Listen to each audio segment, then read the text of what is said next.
para saber cómo somos los españoles, basta también mirar a nuestro ejército, que todo Madrid admira y espera siempre. Su misión es garantizar de modo permanente la unidad, soberanía e independencia de la nación española, su integridad territorial y el ordenamiento constitucional, protegiendo la vida de la población y los intereses de la patria. El honor, la lealtad y el sacrificio son sus valores bajo el mando supremo de Su Majestad el Rey. Desde los Reyes Católicos contamos con un ejército nacional. Desde 1811, las Cortes de Cádiz ordenaron que se celebrara de forma perpetua, con formación de tropas y salvas militares, la muerte de los sacrificados en Madrid el 2 de mayo de 1808 en defensa de España, en una jornada de horror y gloria para la nación española. Digan conmigo: ¡viva Madrid! ¡Viva el Rey! ¡Viva España! Muchas gracias. Porque el 2 de mayo se celebra el Día de la Comunidad. Una festividad en la que, como todo el mundo sabe, se rinde homenaje a los héroes del levantamiento contra los franceses, que es un episodio que todos conocemos porque lo hemos estudiado y se han hecho películas y tal, y se han escrito libros, y se hicieron cuadros, además. Lo que ya no está tan contado con mucho detalle es quiénes y cómo dejaron tirados a esos héroes. Ajá. Así que venga, todo tuyo. Esa es la clave. O sea, que todos los que se van a ir de puente harán muy bien en irse y se evitan un espectáculo hipócrita. Yo creo que está bien conocer este asunto a priori para que cuando los de siempre, incluidos medios de comunicación, empiecen con los tópicos de todos los años, que si los héroes, que si los franceses, que si los fusilamientos, que si Daoiz y Velarde, bueno, pues al menos los que estén un poquito informados puedan levantar la ceja como Nadal, así, y decirles a los militares, a los políticos y a los curas que estarán haciendo el paripé en la Puerta del Sol, les dirán eso de tú a mí no me la pegas. En fin, esos informados ya sabrán que estas tres especies faunísticas mencionadas, ejército, políticos e iglesia, fueron los mayores traidores a los madrileños que se levantaron aquel 2 de mayo.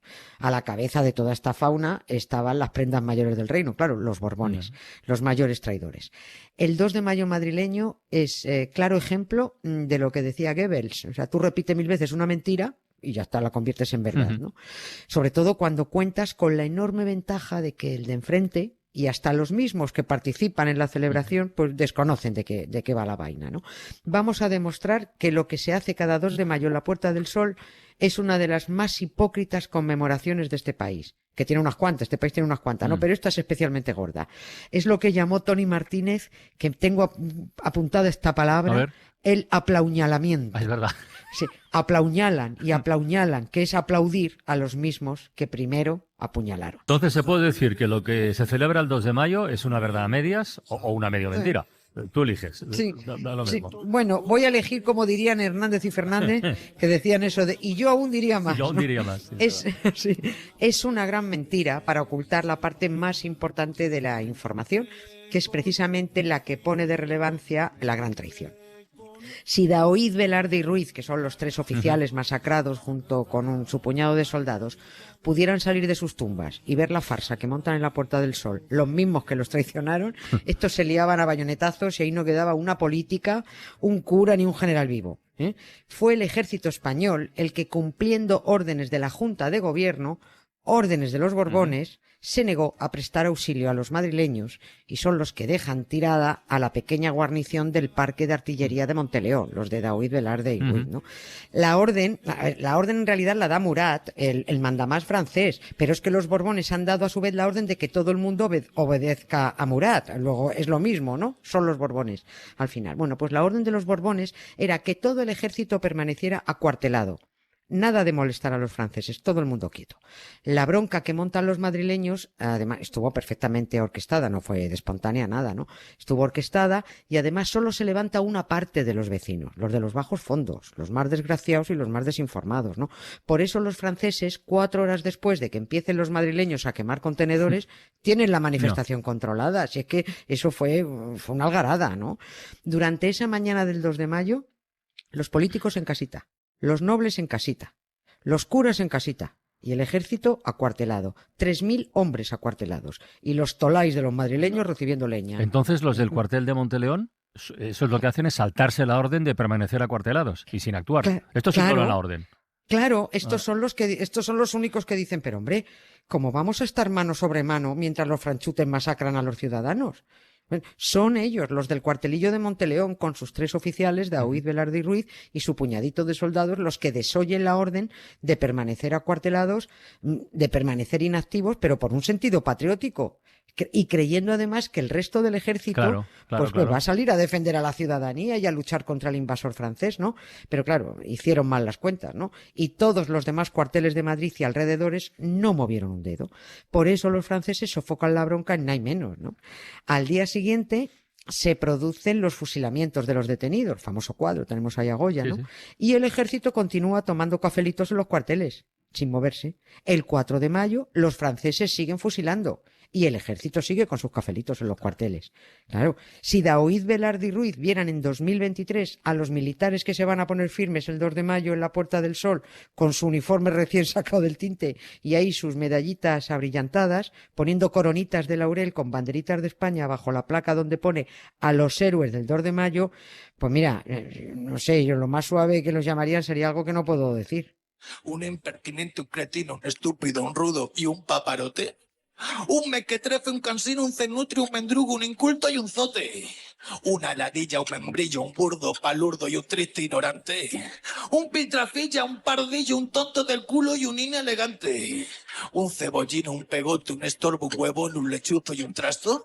Un pantomimo, un destripa terrones, un tosco, un simplón, un merluzo y un basto. Un mierda grosero. Lista de improperios uno tras otro, de verdad. Bueno, impresionan, ¿eh? Puestos uno a continuación del otro. Sí. Oye, y entonces los que participan cada año en los actos del 2 de mayo, que son actos muy solemnes, eso es verdad, ¿saben en realidad esta historia? ¿La conocen? ¿Quién fue el traidor y quién no? O sea... Pues a ver, yo creo que no tienen ni idea de lo que conmemoran, ni les interesa saberlo, porque es que se te cae el festejo, ¿no?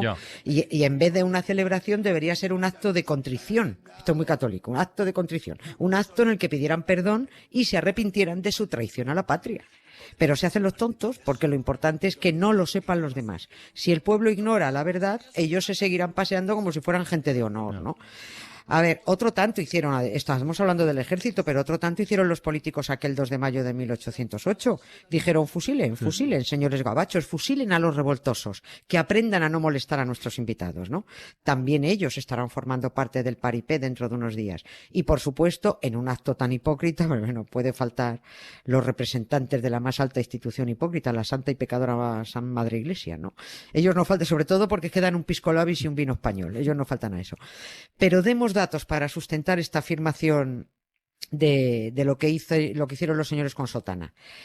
Por ejemplo, el 6 de mayo de 1808, cuando ya estaban enterrados los 300 o 400 madrileños, fusilados y también los militares del Parque de Artillería de Monteleón, menos el teniente Ruiz, que murió meses después por las heridas, el Consejo de la Inquisición, conocida como la Suprema, envió a todos los tribunales del Santo Oficio una carta en la que condenaba, y abro comillas, el alboroto escandaloso del bajo pueblo contra las tropas del emperador de los franceses.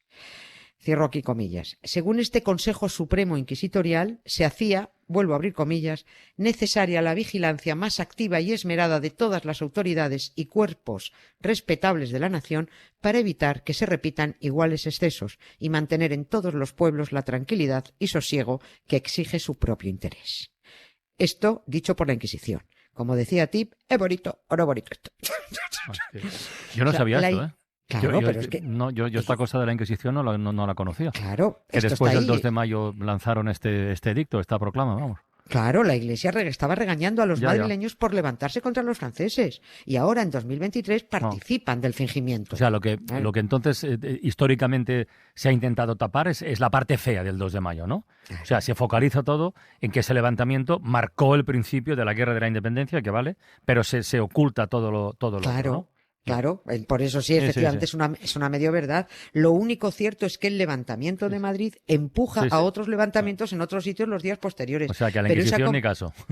Claro, por esa conmemoración, esa conmemoración, quiero decir, echa un manto de disimulo sobre lo que de verdad ocurrió, que los madrileños fueron empujados a la bronca por los mismos que luego los dejaron tirados, ¿no? Y además es que esto es muy fácil, es que solo hay que preguntarse, a ver, los días de los fusilamientos, ¿dónde estaba el ejército español cuando los madrileños huían por las calles de los franceses? Porque solo se ven franceses corriendo detrás de los madrileños. Cuando los del cuartel de Monteleón se unieron a los madrileños, ¿dónde estaba el ejército? ¿Dónde estaban los 3.000 o 4.000 tíos del ejército cuando en los 2 o 3 días siguientes se producen los masivos fusilamientos? Todos en casita, ¿no? Y para distraer de esta gran pifia, que evitan mencionar los historiadores patrioteros, que otros, los demás sí cuentan, por supuesto, y además esto es muy difícil de encontrar en la Real Academia de la Historia, ¿eh? Esto no lo ocultan. En los años siguientes lo que se hizo fue sembrar de placas calles y plazas dedicadas a los supuestos héroes populares de Madrid. Y de monumentos, por supuesto, y estatuas a Daoíz, Velarde y Ruiz por toda España. Están en Madrid, por supuesto, lógico, en Segovia, en Ceuta, en Sevilla, en Córdoba. Lo que tendrían que hacer es cambiar las placas. La de la Puerta del Sol, por ejemplo, que dijera, los políticos de Madrid se avergüenzan de haber dejado tirados a sus paisanos. En la sede de la Inquisición, que estaba al lado del Senado... Anda, ahí estaba. Sí, ahí estaba, ahí pegadita al Senado. Ahí hay que poner otra placa que diga, los curas que vivían aquí regañaron a los madrileños por molestar a los franceses. Y por supuesto hay que poner otra placa en la entrada del Palacio de la Zarzuela, donde dijera, nosotros los Borbones dimos la orden de no mover un dedo al ejército español mientras los franceses mataban madrileños. Y entonces sí. Entonces se habrá contado la verdad entera, no a medias. Y ahora nos queda por contar en qué momento se empezó a organizar toda esta propaganda para darle la vuelta a la historia. ¿Qué dices que empezó, una vez más, una cosa más, con él, con Fernando VII? Con el Mastuerzo, sí. Fue una maniobra propagandística que empezó con el golpe de Estado del Mastuerzo el 10 de mayo de 1814 para apropiarse de la figura de unos supuestos héroes que murieron precisamente por su traición.